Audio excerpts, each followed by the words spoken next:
സർക്കാരുമായി ബന്ധപ്പെട്ട അറിയിപ്പുകൾക്കും മറ്റു വാർത്തകൾക്കും വേണ്ടി ഈ ചാനൽ സബ്സ്ക്രൈബ് ചെയ്യാനും തൊട്ടടുത്ത ബെല്ലൈക്കൻ എനേബിൾ ചെയ്യാനും മറക്കാതിരിക്കുക.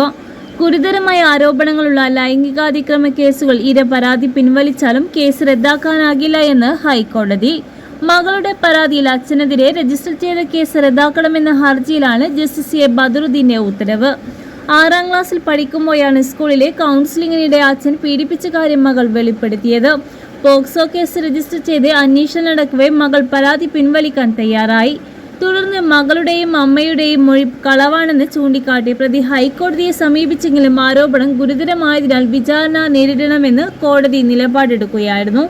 ഈ സംഭവത്തിന്റെ ആഘാതത്തിൽ നിന്ന് മുക്തയായാൽ പോലും കേസ് റദ്ദാക്കാനാകില്ല എന്ന് Ramji Lal Barve and State of Rajasthan കേസിൽ സുപ്രീം കോടതിയുടെ സമീപകാല വിധിയെ അടിസ്ഥാനമാക്കിയാണ് ജസ്റ്റിസ് എ ബദറുദ്ദീന്റെ നിരീക്ഷണം.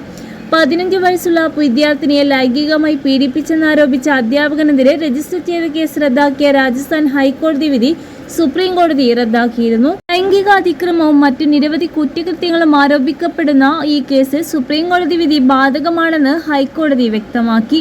പ്രായപൂർത്തിയാകാത്ത മകളെ 3 വർഷത്തിനിടെ നിരവധി തവണ ലൈംഗികമായി പീഡിപ്പിച്ചുവെന്നാണ് കേസ്. കുട്ടികൾക്കെതിരെയുള്ള ലൈംഗികാതിക്രമങ്ങളിൽ നിന്നുള്ള സംരക്ഷണ നിയമത്തിലെ വിവിധ വകുപ്പുകൾ പ്രകാരമാണ് പ്രതിക്കെതിരെ കേസെടുത്തത്. വിചാരണയ്ക്കിടെ പെൺകുട്ടിയും അമ്മയും പ്രതിക്കെതിരെ തെളിവ് നൽകിയിരുന്നു. എന്നാൽ പിന്നീടാണ് അച്ഛനെതിരെ പരാതിയില്ലെന്ന് പെൺകുട്ടി അറിയിച്ചത്. എന്നാൽ ഗുരുതരമായ കേസുകൾ റദ്ദാക്കാനാകില്ല എന്ന് പ്രതി വിചാരണ നേരിടണമെന്നും കോടതി വ്യക്തമാക്കി.